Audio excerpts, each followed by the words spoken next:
Well, I think I know why this was leaking. The way Alice Chalmers has designed this, there's this random copper tube that goes through the middle of this and presumably pumps oil out to the rocker arms here. The problem is that presumably sometime between when this left the factory and today, this tube has been just completely annihilated and misshapen, just in general messed with and screwed with. It was perfectly fine when I tried to put this together, and this thing will not, the valve cover will not settle on the surface because this interferes with it. I don't really understand how that's possible, because at that point in time I'd not, messed with it. I crimped down on the sides here because it was almost kinked.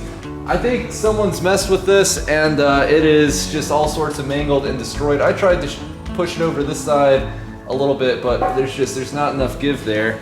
And so there's probably like at least a 1/4 inch of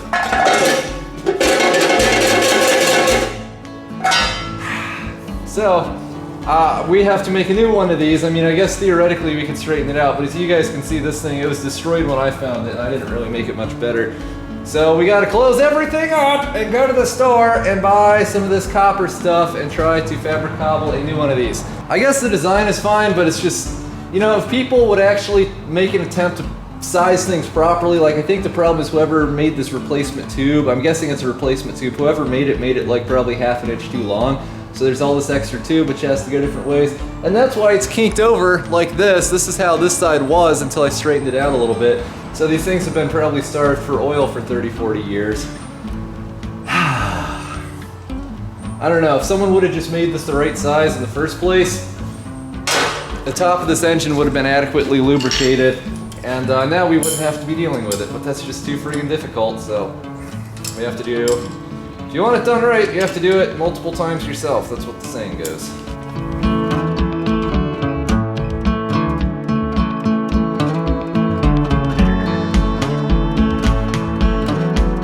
Alright, this might be workable after all. I went to town and stopped multiple places, and the only thing I could dig up that was close to acceptable for this, or even has a chance of working, is this, which is a line for those universal oil pressure gauges like the ones I put on the tractors and whatnot. And unfortunately it is about a size too small, but this tube just kind of dumps in here. Like the old one, it wasn't soldered in or anything. So I think it's almost like a gravity flow kind of deal for inside the rocker arms. So I think if we just put that like that, it'll probably be fine-ish, and then we can put the rest of this in here. And hopefully that'll be okay, because otherwise I don't know what I'm gonna do, because like I said, I can't really get anything else locally. So I'm not an expert at forming copper line like this. It's not really something I've worked with a lot, but I got to thinking and I realized that this little die grinder is almost exactly the width of that original line. So I'm hoping if we can start with this end, which is a little more non-mutilated, we can straighten this out and bend it over this thing and it should work.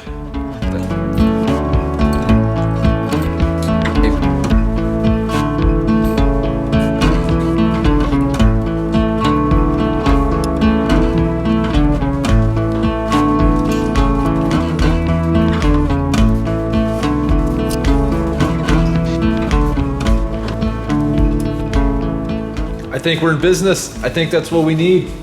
I don't like the design of this. I don't like how this just sits in here, but I mean, that's the way the last one was. Granted, the last one was a 1/16 of an inch bigger on the outside, but still.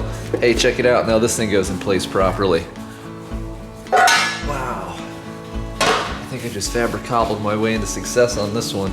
All right, let me actually put the flange fitting together here. I gotta put the little crush thingamajigger, thing that smashes the one thing into the other thing in here. And I think we're actually being business. All right, we're just gonna lay this back on here for right now and fire this thing up and see if it is pumping oil.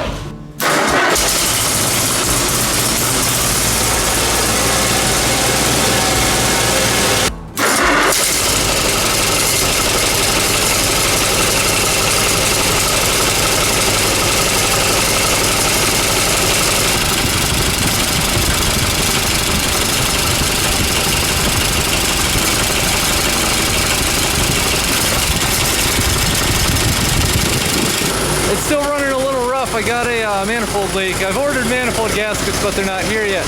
Anyway, We can hear the hydraulic pump banging around here. So let's see if we can get any life out of these hydraulics.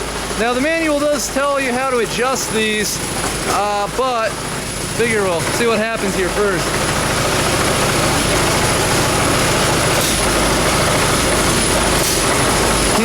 Nothing.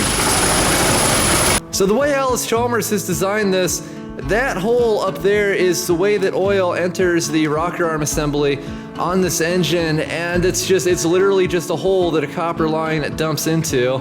Like the way this should be built, and I'm not an engineer or whatever, you don't just drill a hole and stuff and stick a piece of tube in there and call it good.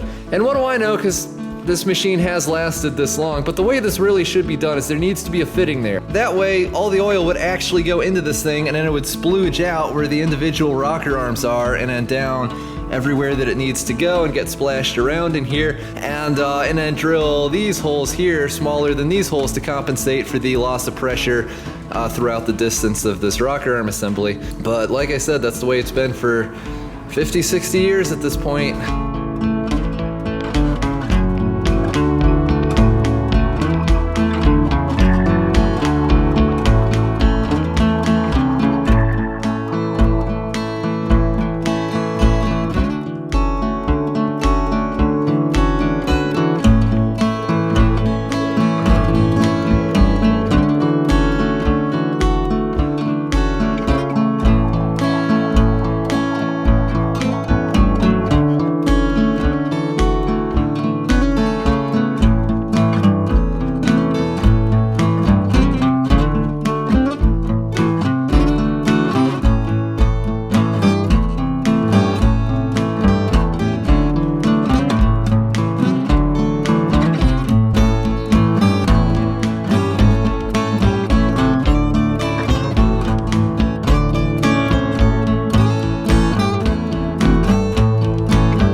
Claim to be a mechanic, but I'm willing to bet that was probably a significant part of the vacuum leak / strange noises that we'd been hearing. Now, is this cool yet? Yeah, this is cool. Obviously, you don't want to be twisting off a bolt or a stud like this when it's still glowing, because it'll be super, super, super soft. So I wait until I can touch things like this comfortably. So let's see if it'll hopefully come loose. I use my handy dandy El Cheapo stud puller, which hasn't failed me yet. Unless it has and I forgot, which is a real possibility.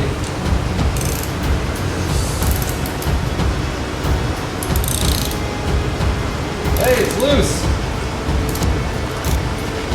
Man, I don't use this thing every day, but it's one of those deals where when you need it, you really need it. It's no fun having to mess around with vice grips trying to do this.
Alright, so I've gotten this manifold installed and it has 6 ports on it. 5 of them are in great shape. The problem is this one, I guess it's been leaking for quite a while. Maybe it was one of the others that started leaking.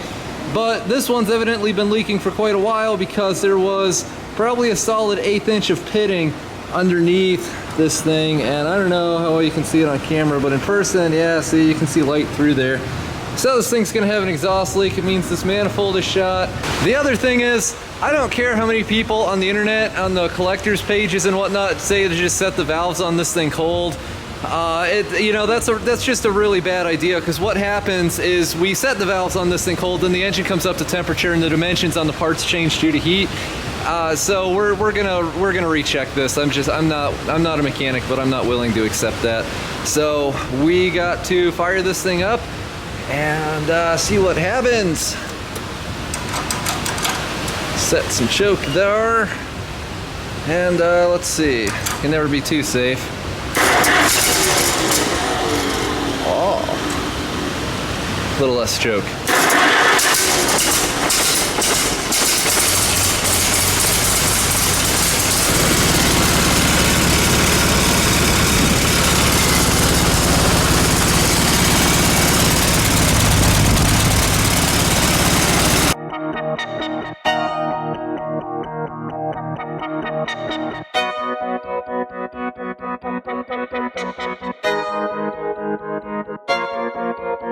Alright, so I got the valve cover back on this thing with a new gasket, so hopefully we can stop just dumping oil all over the sides of the engine.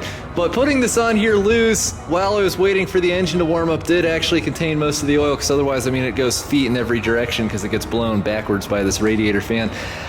So that's the good news. The bad news is, I think that this tractor was just plain and simple dishonestly represented when it was sold, because I was specifically told that the hydraulics on this were working just fine, and they are very obviously not.